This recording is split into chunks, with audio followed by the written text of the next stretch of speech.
OK， 然后在正片开始前呢，想先跟大家介绍一下同为水栖生物的我的好朋友大红蛙 Ken。那他是最近才开始当直播主哦。他会在 Twitch 上直播工会战跟 RTA。那目前是在国际服的 Exit 工会，那是一个非常强的工会哦，前10的常客啊。那他是一个很有幽默感的人。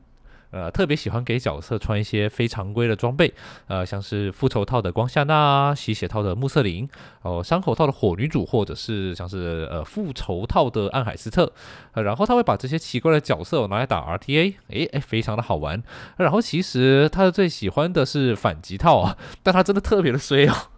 感觉账号好像被诅咒了，有时候会看他拿4只能反击的角色出场哦，但直到整队灭了都没有一次反击哦，真的是可怜呐。总之，如果大家喜欢看 RTA 呢，可以关注一下他的 YT 还有 Twitch。OK。Hello， 大家好啊！那今天的影片呢是关于我的暗远征队伍来分享一下，然后平均伤害呢大概是130到160万，那稳定度哦也是蛮不错的，很少有人会死掉哦，几乎都是全队生存到最后。然后来看一下队伍，然后这是我的队伍，主坦是火塞西，然后主力打手是穆希德，奶妈是偶像，然后辅助是火修理。那我们先来看看王的机制。其实呢，我觉得打这只王，最烦的地方不是王本身，而是他身边这个小混蛋哦。那这个小混蛋每次攻击都有机会让全体我军的技能冷却时间增加1回合，再加上网友一招会拉小怪出来夹攻，那这2发炮击下来呢，我们的技能哦，估计也都不用开了，非常的麻烦。所以为了应对这个呢，我们的队员要么必须要有抗性，也就是偶像奶妈，要么就是要有免疫，也就是像是火塞西这样子给我们全队上免疫的，或者完全不需要依赖任何技能的英雄。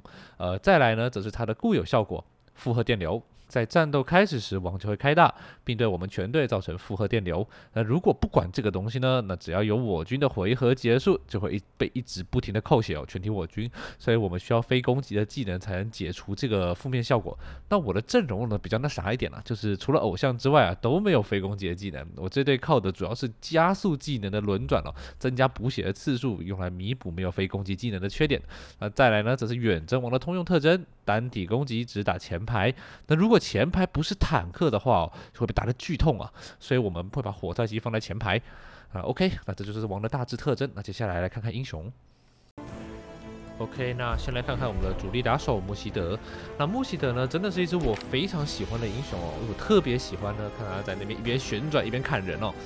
那他的 S1 呢，会根据自己的速度等比增加伤害量。那自己处于速度提升状态的话呢，会使用回转乱舞。那回转乱舞是能在1回合内使敌人破防。如果搭配上尘埃恶魔的话呢，就直接连砍2刀，第1刀破防，第2刀就来一个给力的伤害，10分的赞。那他的被动 S2 呢，是当暴击的时候，使自己在1回合内产生速度提升哦，并以100%的几率产生随机强化效果。这些随机强化效果其实都非常的有用。我最喜欢的是他的爆伤增加跟命中增加，因为命中增加可以直接增加他的破防几率哦。然后再来是他的 S3 是当消灭敌人时会产生追加回合，当自己处于速度提升状态时呢，会用有利的属性进行攻击，也是速度越快伤害就越高。不过这里呢没机会用到 S3， 因为呢我在打的时候是关闭所有技能的，只用 S1。再来看看他的素质哦，他习得最重要的素质呢是他的暴击率，因为只要暴击哦，他就会给自己上速度 buff， 再加上一个随机的 buff， 所以基本上他是一只需要100%爆率的英雄哦。但我目前只有99%，没办法，暂时没有更好的了。那能的话尽量给他摆爆啦。那接下来呢，就是在摆爆的基础上给他速度跟伤害。由于他目前 PVP 上场的机会比较少，所以我没有给他更好的装备。那目前也就这样啦。然后还有一点就是尽量多给他一些血量，因为如果血量不够的话，很有可能王跟小怪来一个1+2就直接升天了。所以最好是有来个9000到1万左右的血量会比较保险。因为除了暗远征之外，我还有用习得在打那个水远征。只要1万左右的9000到1万的血量，就可以确保它的生存率比较高，比较不容易死掉。那神器来的就是尘埃恶魔啦，整场远征打下来，发动频率非常的高，爽度也是非常的高。OK，那再来是火修理，那它的定位呢是半辅助半打手。那说它是辅助呢，是因为它的被动 S2，只要攻击只要发生暴击的时候啊，就会拉条全队25%，非常的猛哦。加上这个夹攻神器的话呢，对上的人只要使用 S1，就有机会拉他出来夹攻，一夹攻呢又会拉条全队，所以我们的穆希德。而且我们的穆希德是关掉技能的，所以穆希德只会使用 S1，这也让他拉条的几率提升了不少，因为会拉他出来夹攻嘛。然后是他的 S3，那专注力为3以上时会使用全弹发射，也就是永动化那一招。那这招命中时呢，必定暴击并退条所有敌人30%。那虽然王所有的远征的王都是不能退条的，但王旁边那个小只的那个小混蛋可以，所以这招还是蛮好用的，可以没事开的时候就可以把那个小混蛋往回推一下。然后呢是他的数值，那基本上也是一只需要摆爆的英雄哦，一定要给他摆爆。摆爆之后是血量，那最好也是给他来个9000到10000的血量哦，比较不容易死，才能确保他的生存率。那搞定这些之后呢，再来乘速度跟伤害。因为它的定位是半辅助，所以速度的优先度还是高于伤害一点，尽量让他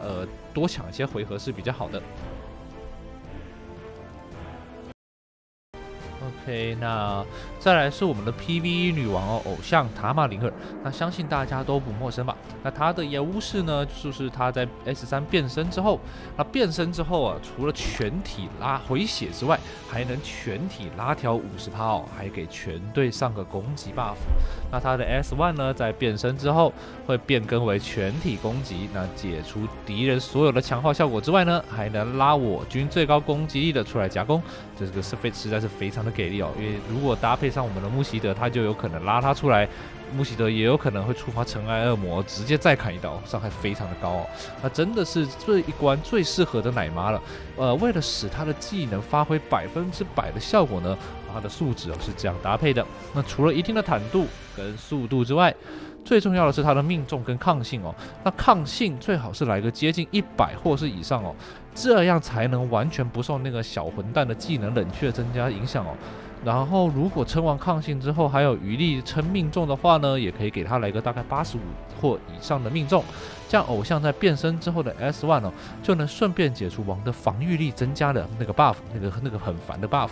那没有命中呢也没有关系啦，抗性其实还是比命中更重要的，因为绝对不能让偶像被增加到技能冷却时间哦，不然补血一定会来不及。然后呢，最后是他的神器，那我带的这个是拉条神器哦，那为的就是增加技能的轮转与尽快开出 S3。那毕竟他的 S3在战斗开始后最少需要4回合才能够使用，那越快开出来，我们最后打出的伤害就会越高。OK， 那最后是火塞西，这是我们的主坦。那在之前的一波 buff 之后，他的技能组真的是变得非常的强势哦。那 S3呢，能够使自己产生护盾，与全体我军产生免疫哦。那免疫呢，能够让小混蛋的技能冷却时间增加无效，那保护我军的 DPS， 毕竟他们没抗性嘛。那 S2 呢，则是100%的几率产生攻击减少，并解除敌方一个强化效果，那刚好可以用来解除王的那个防御 buff。然后这个攻击下降呢，则能有效的减少我军受到的伤害。另外如果带上这个专武的话呢，还能额外在使用 S2 的时候产生速度下降。那王跟那个小混蛋的速度一旦下降，再加上我们自己可以疯狂的拉条那我们自己的技能轮转完全能够弥补没有非攻击技能的劣势这个奶妈的血，那个偶像的奶量就可以完全奶得过来，也不用担心他在那边扣血了，非常的赞。然后是 S1， 那 S1 点满之后呢，是50%的几率造成2回合的破防。那若目标呢处于攻击下降的状态呢，则变成75%的几率破防非常的高。那这样看起来这个远征所需要的负面状态，最需要的几个负面状态速度下降、破防还有攻击下降3个愿望火塞西一次满足非常的好用这支坦克。那再来呢是它的数值，它最重要的是那个效果命中，因为毕竟它是个辅助嘛。除了坦度之外，就是效果命中了，它必须要能够把底 buff 上到王的身上才行，所以至少要来个85或以上。然后再来是它的坦度由于我没有给它升6星还顶得住了，所以我这边就懒得给它升6星了，就暂时先这样子。但是这个坦度其实是稍微有点危险的，有时候攻击下降没有上到的话，我还是有可能会翻车。会倒坦所以我给他带来这个神圣牺牲就是为了以防倒坦的时候死了还能复活一下，那就不怕。OK，那这样就差不多了。接下来就是开扁的环节啦，希望大家会喜欢。我们下次见啦。